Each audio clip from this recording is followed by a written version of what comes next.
boa aqui, tá? Você vai apreciar esse rebanho aí. Deus o conduza. Feliz sábado, igreja. Põe um pouquinho de retorno para mim, se for possível. Esse é o terceiro púlpito que eu ocupo em Santa Catarina esse ano. Já preguei no Estreito algumas semanas, acabei de pregar lá em Saguaçu e estou aqui em Joinville, na Central. Eu queria abrir esse sermão dizendo que eu tenho uma dívida impagável com o estado de Santa Catarina. Santa Catarina foi o estado que me abraçou, me acolheu, quando eu era um aluno do curso de teologia. E há 36 anos, nós viemos para Joinville. Eu era um aluno líder de uma equipe. Eu acho que alguns dos que estão aqui eram dessa época. O pastor aqui da Igreja Central era o pastor Belmiro Moraes. Quem lembra do pastor Belmiro? Olha aí, ó, grupo grande. E eu me lembro que, como líder, eu tinha algumas responsabilidades que o pastor Belmiro me passava. Ele falou assim: pastor Estêncio, o senhor vai passar lição todo sábado numa classe da Central de Joinville. Eu falei, tá ótimo. Eu fazia o primeiro para o segundo ano. E eu passava lição naquela classe do meio ali, ó. São 3 classes aqui, né? Eu passava lição naquela classe do meio, há 36 anos. E eu volto aqui hoje. Como que Deus trabalha, né? A história, ela é cíclica, ela se repete. E eu estou aqui para contar as bênçãos. Naquela época, pastor Tiago, Deus foi tão pródigo, tão maravilhoso, que foi necessário um caminhão trucado trazer os livros para a gente entregar aqui na cidade. Éramos 22 alunos, caixas e caixas enchiam as salas. Quanta literatura foi entregue em Joinville por aquela equipe, uma bênção do céu. Eu não sei se eu conheço alguns de vocês aqui daquela época, é possível até que se eu olhar, a gente consegue se identificar em alguma instância. Mas, pastor Ademir, muito obrigado pelo carinho, por ceder o seu púlpito, né? Obrigado, pastor Tiago, pastor Guilherme, pelo convite. Hoje à tarde, 15 horas, não percam. O pregador, quando faz propaganda de uma coisa, não é tão forte, né? Mas assim, venham, vocês serão abençoados. Por quê, pastor Estêncio? Hoje à tarde eu vou ensinar para vocês como dar um estudo bíblico usando a Bíblia, só a Bíblia, para poder mostrar se Ellen White poderia ser uma profetisa para os tempos modernos, os tempos em que vivemos. Você já fez isso? Porque alguns evangélicos falam assim, bom, vocês falam muito do espírito de profecia, de Ellen White, essa autora, mas eu queria que você me provasse ela na Bíblia, usando a Bíblia, só a Bíblia. Como que você provaria ela?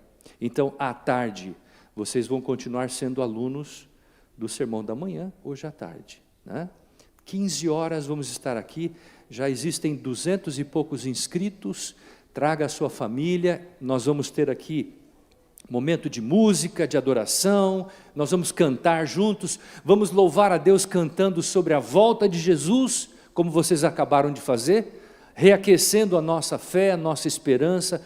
Venha, traga a sua motivação, traga o seu ânimo, não fique em casa, venha louvar a Deus, venha participar e ter mais conhecimento a respeito desse maravilhoso dom, o dom de profecia, tá? Então hoje às 15 horas vamos estar juntos. Eu trouxe alguns brindes aqui, especial do Centro White, direto do Centro White, coisas espetaculares que eu quero distribuir para vocês, aqueles que responderem algumas perguntas que serão feitas a respeito do conteúdo do sermão, ok? Muito bem, eu quero agora convidá-los a todos, tomem a palavra de Deus e vamos abri-la no Evangelho de Mateus, capítulo 24. Evangelho de Mateus, capítulo 24.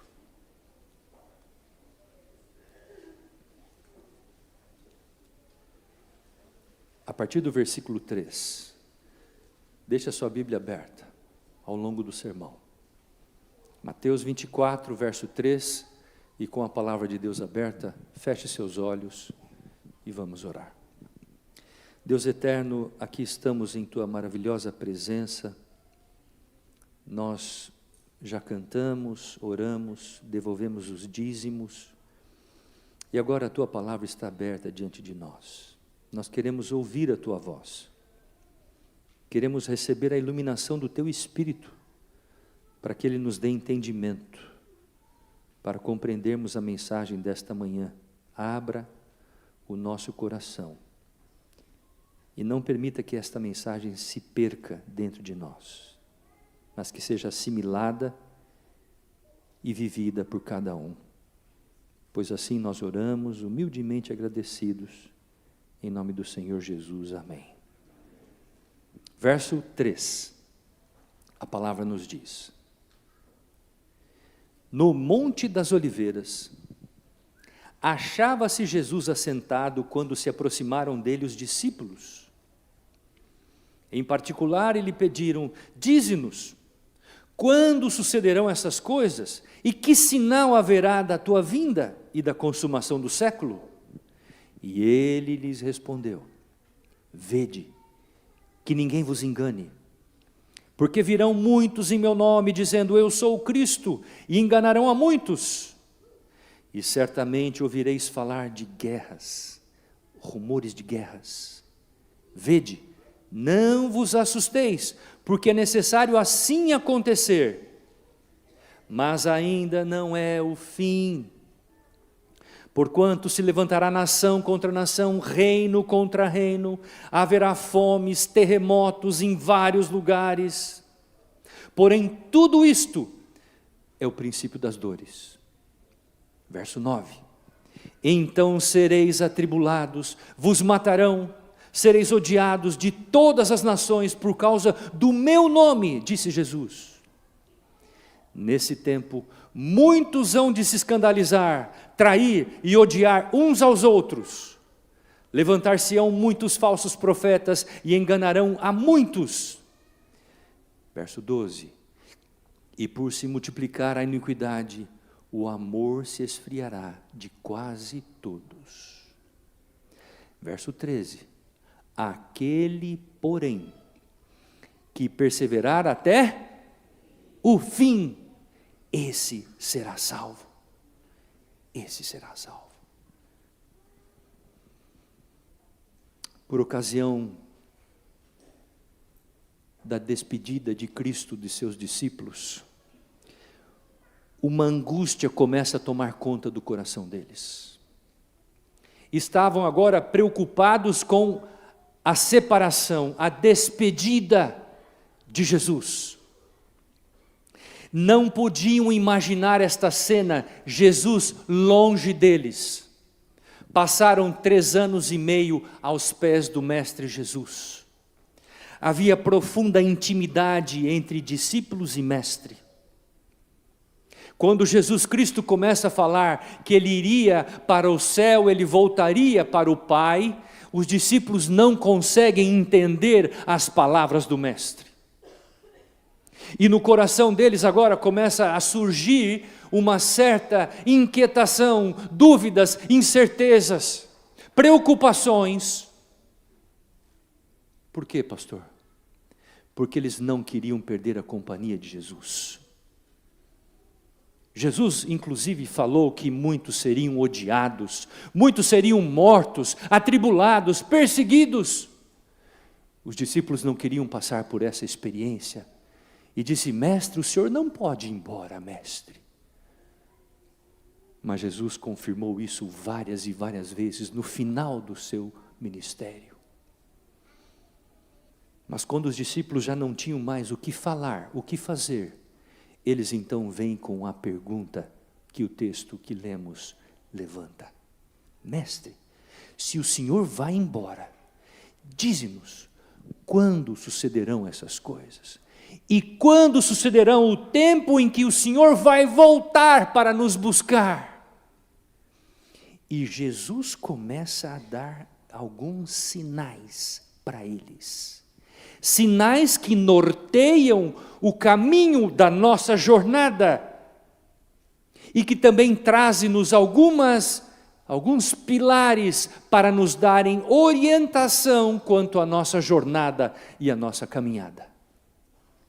E Jesus descreve esses sinais. No capítulo 24, virando a página, versículo 29, Jesus continua falando desses sinais. A primeira parte do 24, ela se reporta exclusivamente à destruição de Jerusalém. Na segunda parte do capítulo 24, do 29, ele diz assim: logo em seguida, a tribulação daqueles dias, o sol escurecerá, a lua não dará a sua claridade, as estrelas cairão do firmamento, e os poderes do céu serão abalados. E agora olha o texto, verso 30, então aparecerá no céu o sinal do Filho do Homem, todos os povos da terra se lamentarão e verão o Filho do Homem vindo sobre as nuvens do céu, com poder e muita glória. Verso 31, e ele enviará os seus anjos com grande clangor de trombeta, os quais reunirão os seus escolhidos dos quatro ventos, de uma a outra extremidade do céu. Era o dia 1º de novembro de 1755, um sábado. As igrejas na Europa estavam lotadas, abarrotadas de pessoas, porque era o dia da comemoração de um feriado chamado Feriado Dia de Todos os Santos. Igrejas entupidas de pessoas. Milhares e milhares se aglomeravam naqueles espaços, aqueles edifícios.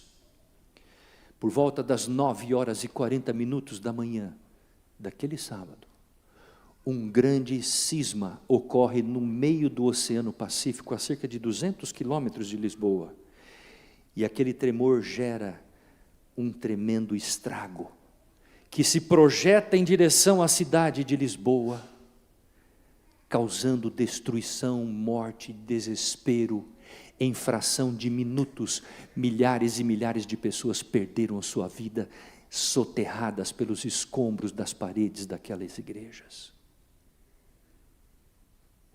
Passadas meia hora, 30 minutos, grandes tsunamis se formam, vindas do oceano. Essas ondas de 5, 6 metros de altura vêm e varrem toda a cidade que estava já destruída. Incêndios por toda parte da cidade. Houve um desespero tremendo. Mas tem um detalhe: os tremores não foram sentidos apenas na Europa. Todos os países da Europa sentiram os tremores daquele terremoto. Os tremores foram sentidos na Ásia, foram sentidos na África, foram sentidos nas Américas, inclusive no Brasil. Sismólogos que estavam pesquisando identificaram o tremor daquele terremoto, que ficou conhecido como o Grande Terremoto de Lisboa. Milhares e milhares de pessoas começaram a projetar os seus olhos em direção à palavra de Deus e voltaram sua atenção ao estudo da Bíblia, sobretudo das profecias bíblicas que Cristo começa a destacar em Mateus 24, depois vão a Daniel, vão a Apocalipse e começam a se debruçar na palavra de Deus para estudar a Bíblia. Mas, queridos, esse foi o primeiro dos grandes eventos do século XVIII.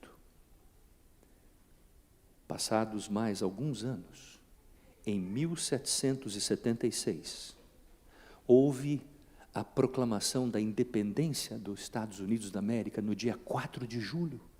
Quando nós olhamos para esse evento, a gente imagina, foi um evento heróico, grandes conquistas dos norte-americanos. Não, meu querido, foi uma guerra de 8 anos e 4 meses, que custou a vida de milhares e milhares e milhares de soldados americanos. Guerras e rumores de guerras. Passados 4 anos, em 1780, dia 19 de maio, quando todos acordaram para iniciar as suas atividades daquele dia, Quando os pássaros, os animais começam a sair de seus ninhos, de suas tocas, de suas ocas, eles começam a sair para poder iniciar o dia, mas quando eles iniciam o dia, tudo estava escuro como a meia-noite. E os pássaros saem e prontamente voltam para o seu ninho, porque não havia sol, não havia o brilho da luz solar. Alguns inicialmente começaram a trabalhar naquele dia, mas logo perceberam que o sol não ia aparecer. Imaginaram num primeiro momento que seria um eclipse. Isto é um eclipse, vamos aguardar porque logo vai passar. E eles aguardaram e logo perceberam que não se tratava de um eclipse. Por quê, pastor? Porque o dia ficou escuro por 12 horas, dia 19 de maio de 1780. E naquela noite, a lua não deu seu brilho, ficou escura, em sangue. Mas não tem só esse evento, porque em 1789, iniciou-se uma tremenda batalha, lá no território da França, que ficou conhecida como a Revolução Francesa. Milhares e milhares de pessoas foram degoladas. Os registros históricos afirmam que pelas ruas da cidade de Paris escorria sangue como se formasse um pequeno riacho. Um cheiro fétido. Milhares de pessoas foram mortas. Mas um dos eventos que mais marcou a atenção dos cristãos daquela época ocorreu em 1798, quando um indivíduo do general das forças de Napoleão, chamado Berthier, foi até Roma com seus soldados da força de Napoleão. Chegando em Roma, ele destituiu o poder do Papa Pio VI, que exercia a função, tirando ele do seu poder no dia 20 de fevereiro de 1798. E queridos, esses sinais, quando observados, vistos e analisados pelas pessoas daquele período de tempo, muitos colocaram a mão na sua cabeça e disseram: amigos, Deus está prestes a colocar o seu dedo na história da humanidade. Alguma coisa vai acontecer, os sinais da palavra de Deus estão se cumprindo. Deus está preparado e pronto para colocar o seu dedo na história da terra. Por um lado, sinais de guerras, rumores de guerras, terremotos, o sol se escurece, milhares de pessoas mortas. E agora vem o outro lado. Qual é o outro lado, pastor Stenson? O outro lado é marcado pela mão de Deus agindo. Por quê?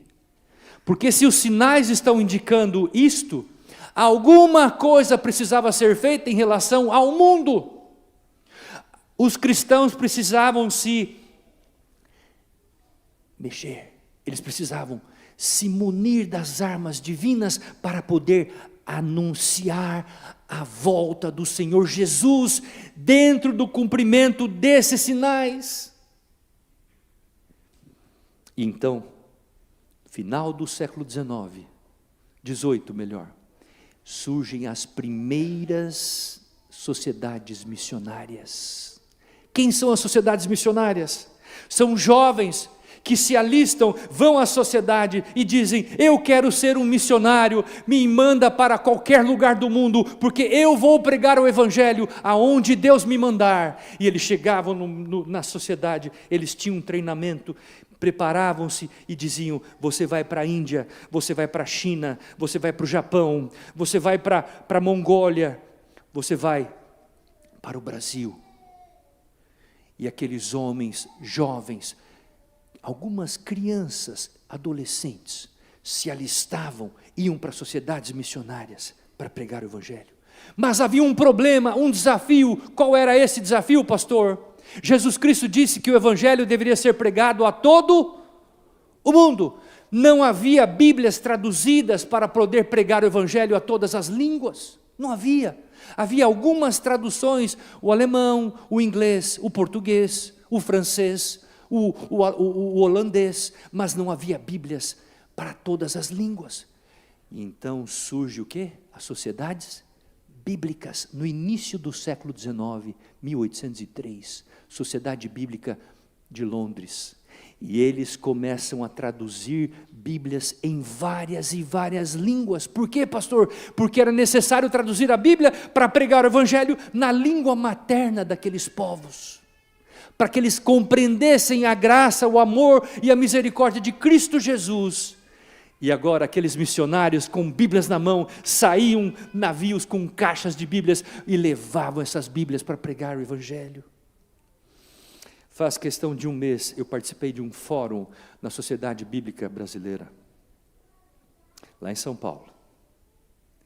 E queridos, a maior parte dos palestrantes que estavam ali diziam: nós temos ainda um grande universo de línguas a serem conquistadas para produzir Bíblias. Hoje, de acordo com os estudos, existem cerca de 7.100 línguas faladas no mundo. Nós temos hoje Bíblias impressas em 4.100 línguas, faltam 3.000 línguas ainda e dialetos a serem alcançados. E há um projeto feito pelas Sociedades Bíblicas Mundiais, até o ano de 2030, ter todas as línguas cobertas com Bíblias. Nós temos que orar, porque as pessoas não têm como crer em Jesus se elas não tiverem o conhecimento da palavra. Elas precisam da Bíblia, com toda certeza. Deixa eu só tirar um pouquinho esse vaso aqui. Isso, com toda certeza. Então, Bíblias começam a ser produzidas em várias línguas, em vários dialetos.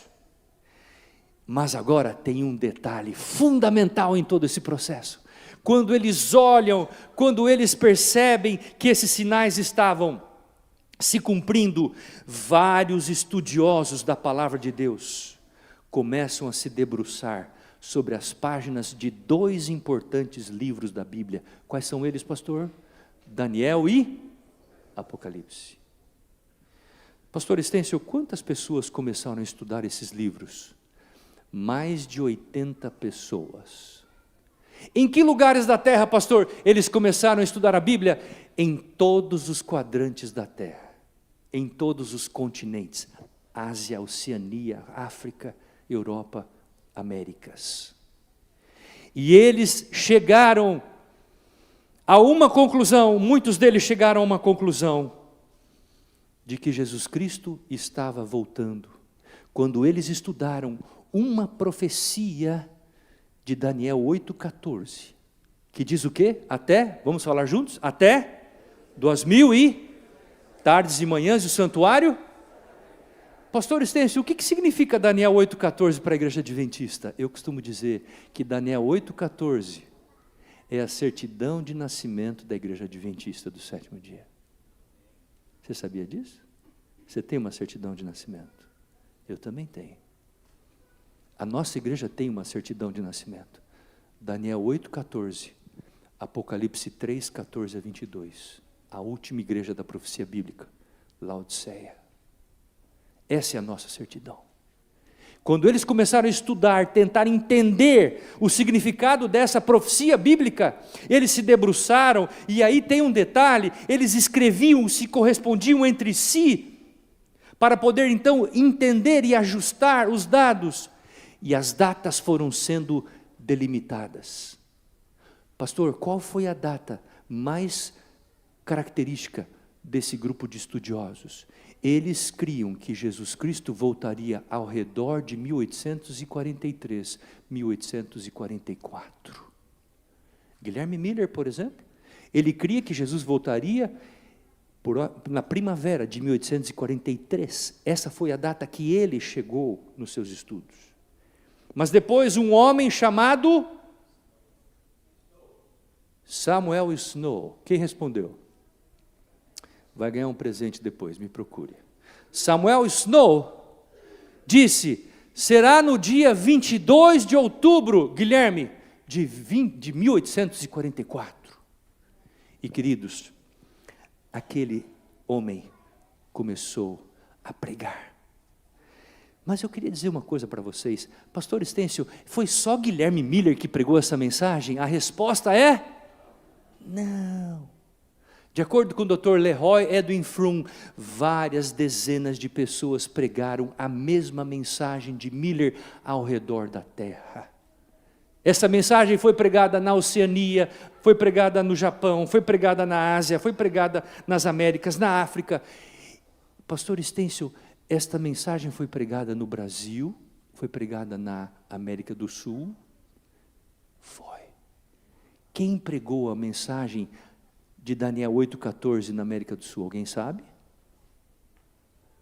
Um padre chamado Manuel Lacunza, um padre chileno, pregou a mensagem da volta de Cristo no nosso continente, América do Sul. Mas não foi só ele. Francisco Ramos Mejia pregou a mesma mensagem na América do Sul. Manuel Belgrano pregou a mensagem da volta de Cristo na América do Sul.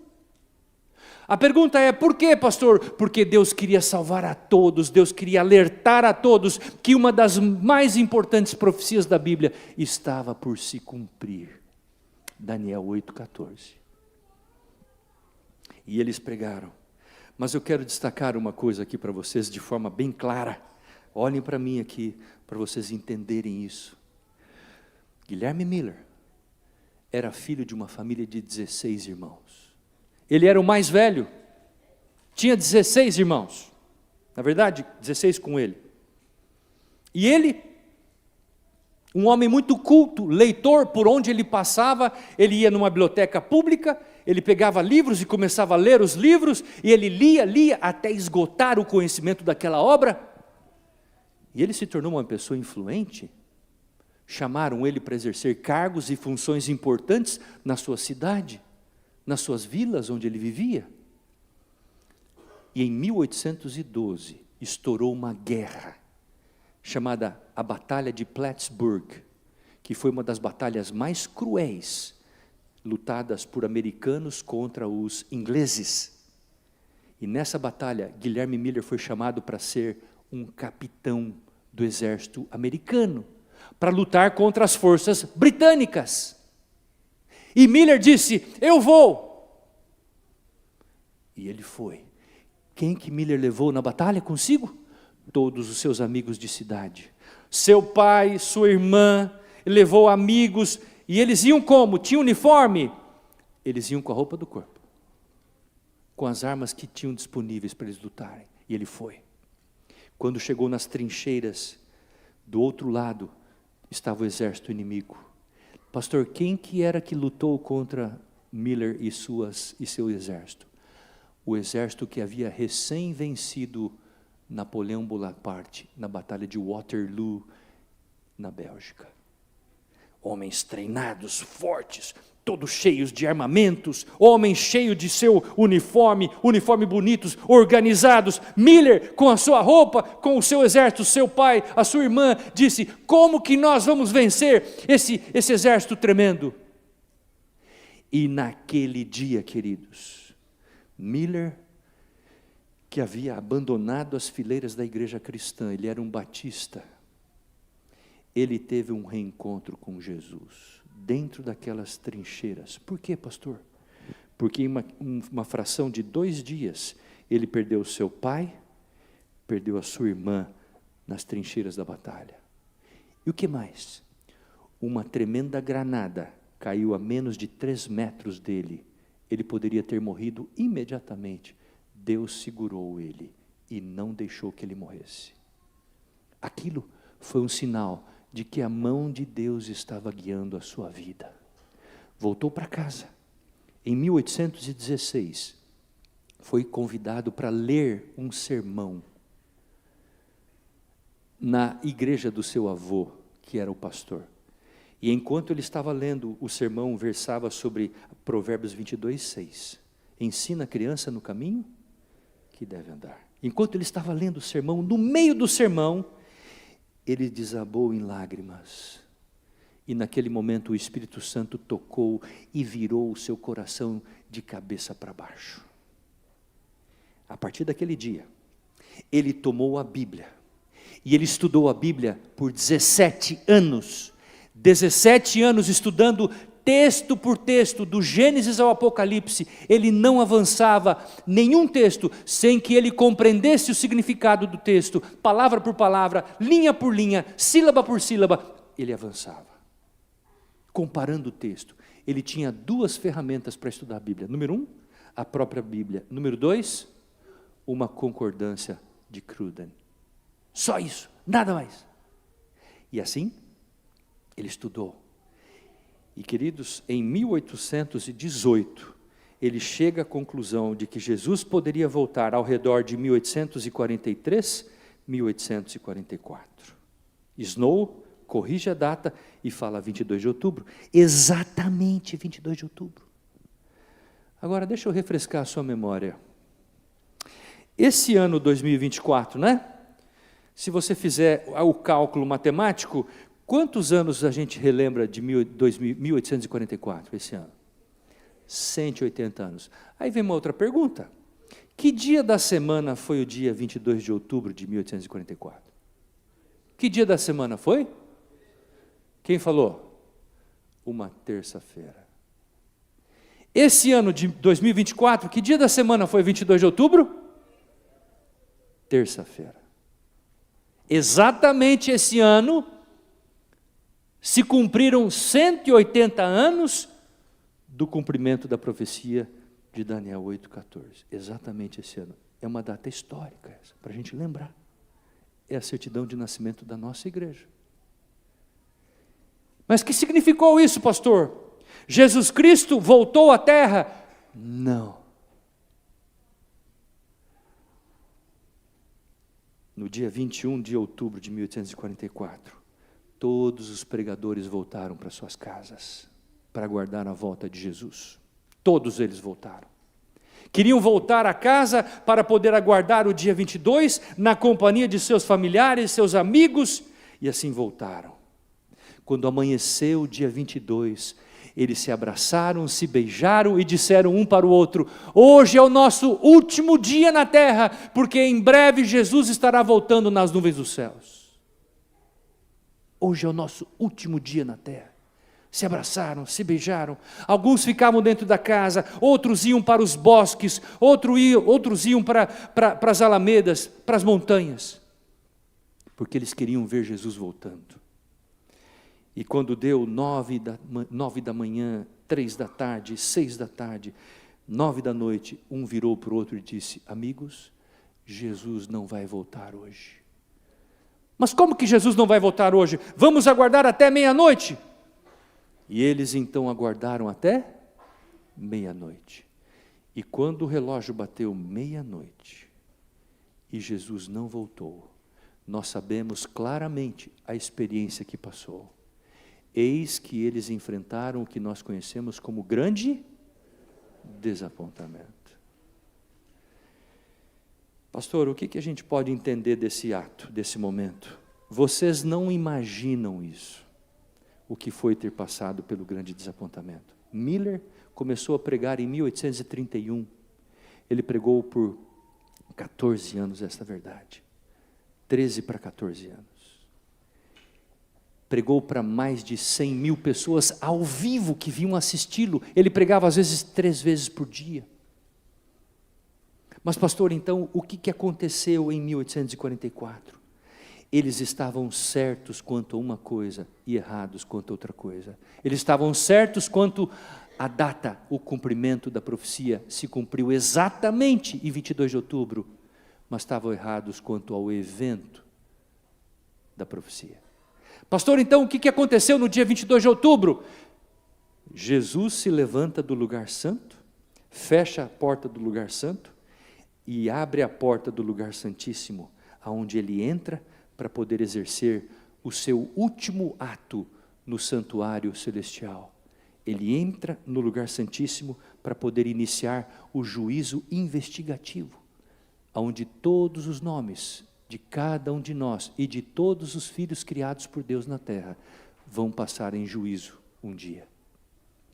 E assim, Jesus inicia o seu ministério no Santíssimo, Mas aqueles homens e mulheres que imaginavam e sonhavam quanto à volta de Jesus, isso não aconteceu. Porém, aquelas pessoas que passaram pelo grande desapontamento, por ocasião daquela meia-noite, o que eles fizeram? Muitos foram embora, muitos saíram dali, outros ficaram tão decepcionados que voltaram para a cama tentando dormir e mal conseguiam dormir. O problema e o detalhe é um só. E alguns que estavam lá, pastor, alguns que estavam lá, amigos, colocaram seu joelho no chão, na pedra, para poder orar, buscando luz e entendimento sobre o que havia de fato acontecido naquele dia. Dentre esses personagens que voltaram e colocaram seus joelhos no chão, se destaca um homem chamado Hiram Edson. Hiram Edson. Hiram Edson passou a noite inteira pedindo a Deus, clamando a Deus, Deus nos revele o que aconteceu, meu Deus, me mostre, por que a gente passou por essa dor tão grande, meu Deus, orando de joelho na companhia de 2 colegas.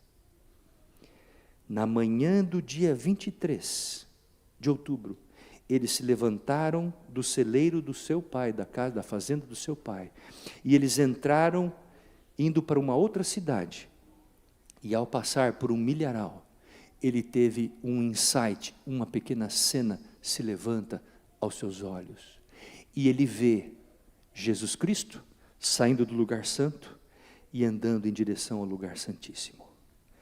Aquela cena trouxe àquele homem entendimento do que havia acontecido no dia anterior. Pastor Estêncio, o que quer dizer isso para nós, pastor? Uma coisa, Deus tem o pleno comando da sua igreja. Deus tem o comando e Deus não nos abandona. Deus não abandona aqueles que colocam os seus joelhos na pedra e buscam pela compreensão da palavra de Deus, da verdade. E esse homem teve a compreensão, logo eles entenderam o que de fato havia acontecido. Mas eu quero concluir aqui, queridos, falando a vocês uma coisa. Um dos eventos mais marcantes na história do Adventismo aconteceu 2 meses após o grande desapontamento. Que evento foi esse, pastor? 2 meses depois de outubro 22, você chega ao mês de dezembro. Dezembro, Deus chama uma jovem. Quem ela era? Ellen Gold Harmon, 17 anos, a menos provável de todas. Uma jovem que escarrava sangue dos seus pulmões, não conseguia andar, não conseguia escrever. Os médicos disseram aos seus pais, ela vai morrer porque ela não tem saúde. Ela está fadada à morte. E Deus, na sua maior fragilidade, no momento da sua maior angústia, vai e faz um convite para aquela jovem Ellen. E diz, eu quero que você seja o meu porta-voz, a minha profetisa. Quantos anos ela tinha? 17 anos. Só 17 anos. Pastor Estêncio, o que Deus tem com jovens? Aqui eu tenho jovens aqui. Ó. Cadê os jovens? Levanta as mãos, jovens. Até os 25. Quem tem até 25? Levanta a mão. Vamos lá, levanta a mão bem alto. Jovens até 25. Isso. Pastor Estêncio, o que Deus tem com jovens? Presta atenção. Deus começou a igreja adventista com jovens. Soma a idade dos 12 pioneiros da igreja mundial e você chega a uma média de 23 anos de idade. Não eram barbudos de cabelo branco, não. Eram jovens. Ellen White tinha 17 anos quando foi chamada por Deus. Se você vai à Bíblia, você vai encontrar outros personagens. Por exemplo, José do Egito foi para o Egito com 17 anos de idade. Se você pega, por exemplo, o caso de Daniel nas cortes de Babilônia, ele tinha 17 para 18 anos de idade. Se você pega o caso de Isaías, o Espírito de Profecia fala que ele era um jovem quando foi chamado por Deus, não dá a idade dele. Mas Jeremias tinha 23 anos de idade quando foi chamado para ser um profeta. Se você vai ao Novo Testamento, você encontra João Batista. Alguns cronologistas falam que ele inicia o seu ministério ainda jovem. E Deus chama uma jovem para poder ser o seu porta-voz para o tempo do fim, 17 anos. Mas pastor, ela não tinha a menor condição, mas Deus fala, é você vai ser o meu porta-voz. Ele já tinha chamado um jovem de 23 anos, chamado Hazen Foss, e ele declinou, ele não aceitou o chamado de Deus. E depois ele disse, eu sou um homem perdido, porque eu não aceitei o chamado de Deus. Rejeitou. Então Deus chama a menos provável, o vaso mais frágil é que Deus chama. Lembram das palavras de Paulo? Diz assim, Deus fez as coisas loucas desse mundo para confundir as sábias. Deus fez as coisas fracas desse mundo para confundir as fortes.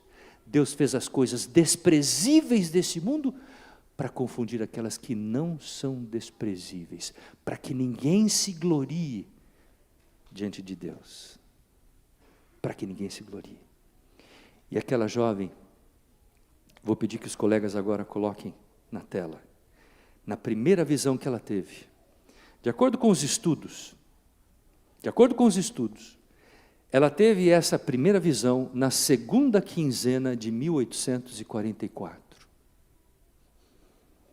Após na segunda quinzena. Qual foi a visão que Deus concedeu a essa jovem, pastor? A primeira visão. Deus concedeu a ela a visão que todos eles estavam aguardando, a volta de Jesus. O povo de Deus caminhando em direção à terra prometida. Pastor Estêncio, o que esse quadro nos revela de acordo com essa gravura? Havia um caminho muito estreito, e à frente do caminho estava Jesus Cristo. Da face de Jesus irradiava luz para iluminar toda a extensão do caminho. Atrás do caminho, pastor, estava uma luz também que vinha por baixo e iluminava toda a extensão do caminho. Que luz era esta, pastor? Era a luz do clamor da meia-noite. Pastor, por que havia tanta luz nesse caminho? Para que ninguém se perdesse, para que ninguém tropeçasse nenhuma pedra, para que ninguém pudesse dizer, eu não sei onde é o caminho. Não, o caminho estava totalmente iluminado. E lá na frente estava Jesus Cristo. E queridos, que coisa fabulosa. Quando eles começam a caminhar, a visão ela destaca três características de pessoas que estavam caminhando. Número 1, são aqueles que colocaram em seu coração começar a caminhada e terminar a caminhada, olhando para a face de Cristo como o autor e consumador da fé. E esses então, com determinação, começaram olhando para Jesus e caminhavam seguros, firmes, sem se desviar, olhando para Jesus, e eles adentravam aos portais da Canaã celestial e recebiam o prêmio da salvação. Mas esta visão mostra um segundo grupo de pessoas, compostos de homens e mulheres, jovens e crianças, incluindo da igreja de Joinville Central, que começaram a sua caminhada firmes, olhando para Jesus, mas que em um dado momento viraram para trás e disseram, escuta, está muito longe o caminho, eu acho que eu não vou ter forças para chegar lá, vamos parar um pouquinho e vamos nos assentar aqui à margem do caminho. E um disse ao outro, vamos nos assentar. E aí Jesus vem em cena. Jesus entra em cena com a sua destra forte e poderosa, levanta essas pessoas que estão sentadas à margem do caminho e diz a eles, levantem-se, o céu é logo ali, não desanimem, voltem à caminhada. E eles voltam a caminhar, gritando, glória a Deus, Jesus nos salvou, Jesus nos salvou. E continua a sua caminhada. Mas esta visão identifica uma terceira classe de pessoas. Quem são esses, pastor? Eram membros, homens e mulheres, jovens e crianças, que começaram muito bem a sua caminhada, olhando para Jesus, mas que em dado momento param e começam a olhar para trás. E voltam para a pessoa atrás e dizem, escuta, será que esse é o caminho que leva ao céu? E escuta, será que aquele é Jesus, o nosso líder, o nosso Salvador? Escuta, será que esse aqui é o povo do advento, o povo que está caminhando em direção à terra prometida? Será que essa aqui é a igreja verdadeira de Cristo?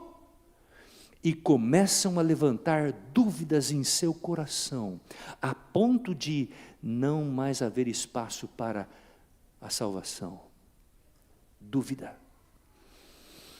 Eu queria lembrar vocês, quem é o pai da dúvida? A Bíblia identifica, quem é o pai da dúvida? O inimigo.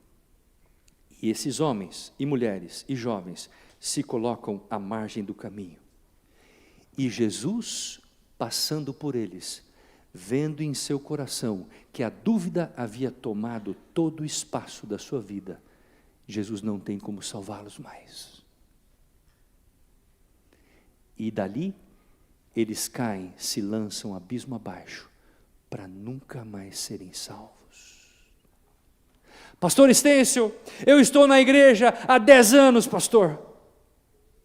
Pastor Estêncio, eu estou na igreja há 20 anos, como um adventista fiel.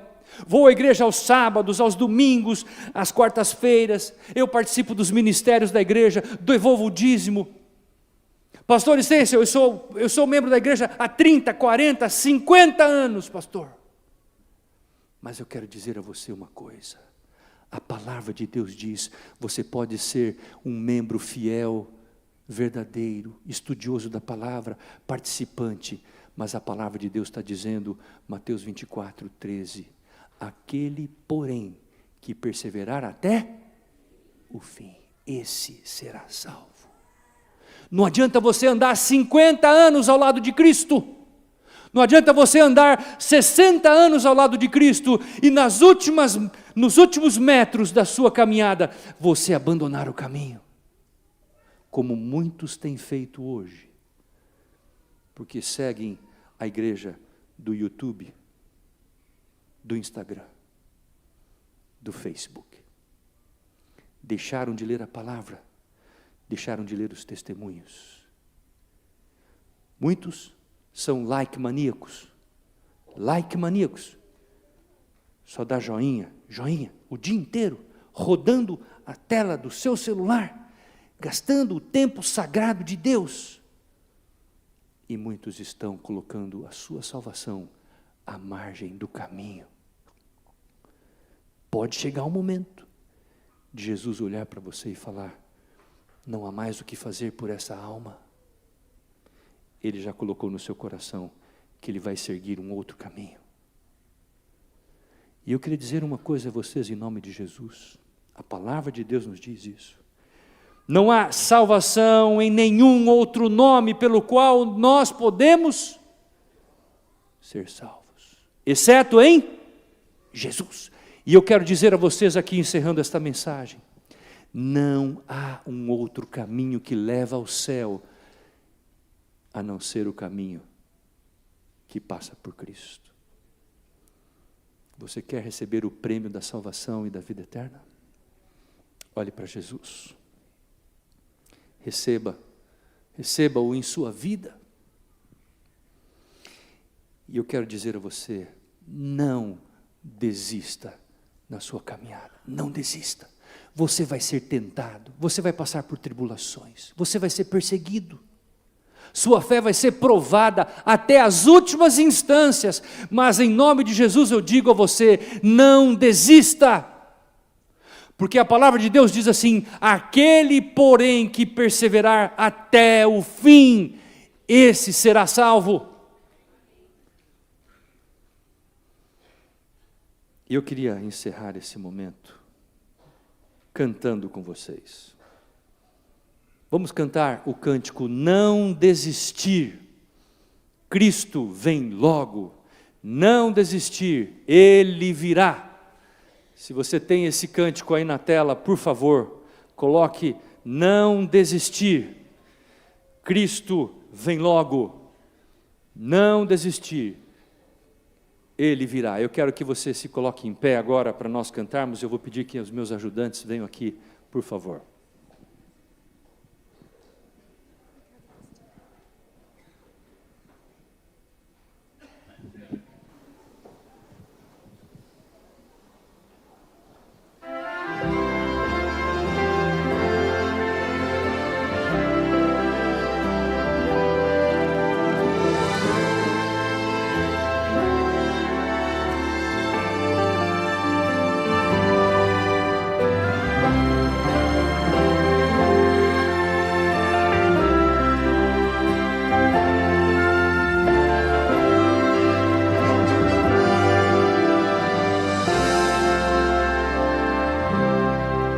Dias abracei em que triste te sentes sem ter esperança e prazer. Mas existe alguém que promete ajudar-te e forças a alma trazer.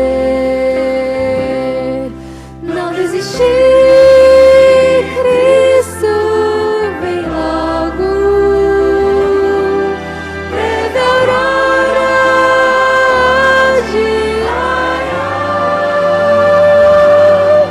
Não desistir, Cristo vem logo, não desistir, Ele virá. Este mundo eu sei já não vai muito longe, o mar vai em breve findar. Minha fé em Deus sim está bem firmada. Jesus logo vai regressar.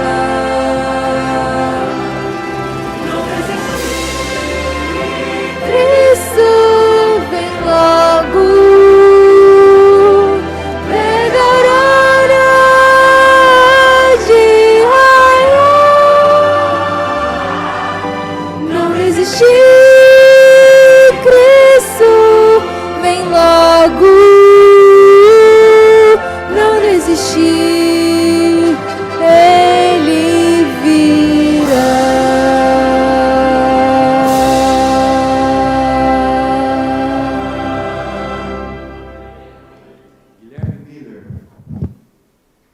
Depois de 1844, ele continuou ainda crendo que Jesus voltaria em seus dias. E ele morreu esperando Jesus em 1845, 47 e 49. E Jesus não veio em seus dias. E o último texto que ele leu para os seus seguidores, eu vou ler para vocês agora. Abacuque 2, 3. A palavra nos diz: o Senhor me respondeu e disse: escreve a visão, grava sobre as tábuas, para que possa ler até quem passa correndo, porque a visão ainda está para cumprir-se no tempo determinado. Mas se apressa para o fim e não falhará. Se tardar, espera-o, porque certamente virá e não tardará. Amém? Amém. Feche seus olhos. Maravilhoso Deus, que oportunidade tivemos nesta manhã em Tua casa de ouvirmos a Tua palavra, ouvirmos a Tua mensagem. que tocou o coração dos teus filhos. Ó Pai, foi a partir de um grande desapontamento que surgiu o último movimento profético das Escrituras Sagradas, a igreja remanescente, de Apocalipse 3, 14 a 22. A sétima e última igreja de Laodiceia. Senhor Deus, está aqui a tua igreja, parte dela, um grupo de membros, homens e mulheres, jovens e crianças, que aspiram ainda o cumprimento da profecia feita pelos lábios de Cristo há quase 2000 anos atrás. Senhor, ao olharmos para o mundo, vemos grandes desafios. Há muitas vidas que ainda não conhecem a Jesus, pessoas de todas as tribos, povos, nações, línguas. Pessoas entre nós, nessa cidade, que ainda não ouviram da Tua palavra. Senhor Deus, eu te imploro em nome de Jesus, usa-nos, capacita-nos, a despeito das nossas imperfeições e falhas, Senhor, capacita-nos, usa-nos como ferramentas, instrumentos vivos, para alcançar a vida dessas pessoas que estão carentes de conhecer o nosso Senhor e Salvador Jesus Cristo. E agora, Senhor, nesse momento, eu consagro a Tua igreja, eu coloco esta igreja diante do Teu altar. Usa, Senhor, cada pessoa desta Tua igreja, derrama o Teu Espírito sobre esta igreja, Senhor, sobre cada lar, cada família, sobre cada membro, cada ovelha aqui representada. E nesse instante, despeça-nos com a Tua bênção e com a Tua paz. Que a graça do Senhor Jesus, o amor de Deus o Pai e a comunhão do Espírito Santo estejam com todos nós, pois oramos em nome do Senhor e Salvador Jesus. Amém.